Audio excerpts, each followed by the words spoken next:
ഇപ്പോ കൃഷ്ണ നവീന്റെ ഭാര്യയെ കളരിക്കരയ്ക്ക് പോകണമെങ്കിൽ എന്നും അവള് നവീന്റെ ഭാര്യയായി തന്നെ ജീവിക്കുമെന്ന് ഉറപ്പ് വേണം. അത് തരാൻ പറ്റുമോ മാഡത്തിന്? ഇതിനു മുൻപ് എന്റെ മുന്നിലും എന്റെ മോളുടെ മുന്നിലും ഓരോ ഉപാധികൾ വെച്ച് മാഡം ഞങ്ങളെ ഭീഷണിപ്പെടുത്തുമായിരുന്നില്ലേ? അതൊരമ്മയുടെ ചുമതലയായിരുന്നു. ഇത് എന്നിലെ അമ്മയുടെ ചുമതലയെ. ഞാനീ പറയുന്ന കാര്യം സമ്മതിക്കാതെ കൃഷ്ണ കളരിക്കലേക്ക് പോകില്ല.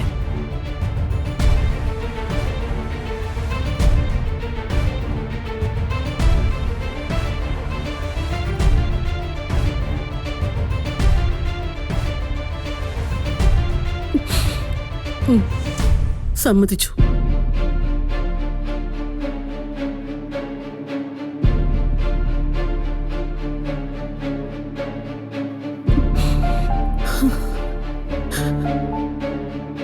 വാക്കാണ്.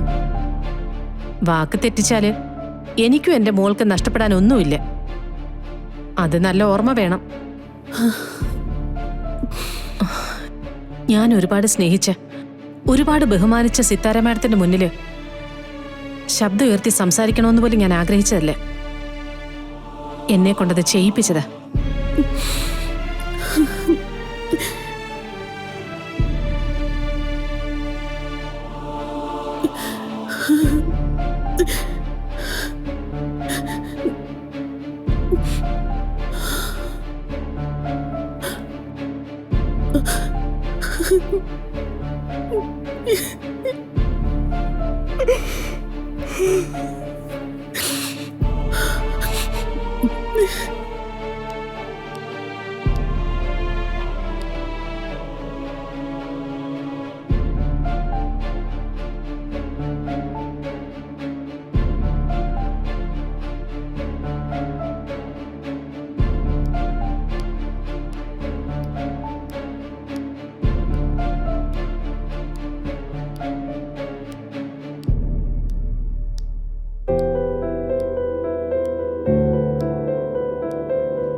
സുമിത്രേ, സത്യം പറഞ്ഞ മോളുടെ അസുഖം മാറുന്നതുവരെ നിങ്ങളെ ആരെയും ബുദ്ധിമുട്ടിക്കാതെ എന്റെ കൂടെ നിന്നോട്ടെ.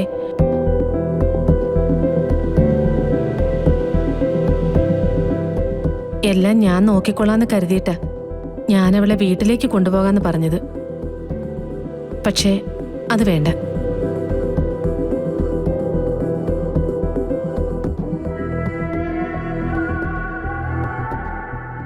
മോള് കളരിക്കലേക്ക് തന്നെ പോരട്ടെ.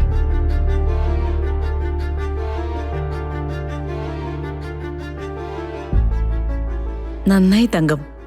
മോള് തങ്കത്തിന്റെ കൂടെ വരുന്നതുകൊണ്ട് ഞങ്ങൾക്ക് വിഷമമൊന്നും ഉണ്ടായിട്ടല്ല.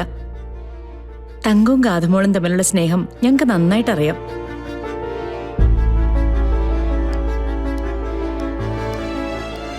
എന്നാലും പെട്ടെന്ന് അങ്ങനെ കേട്ടപ്പോ ഞങ്ങളൊന്ന് ടെൻഷനായി.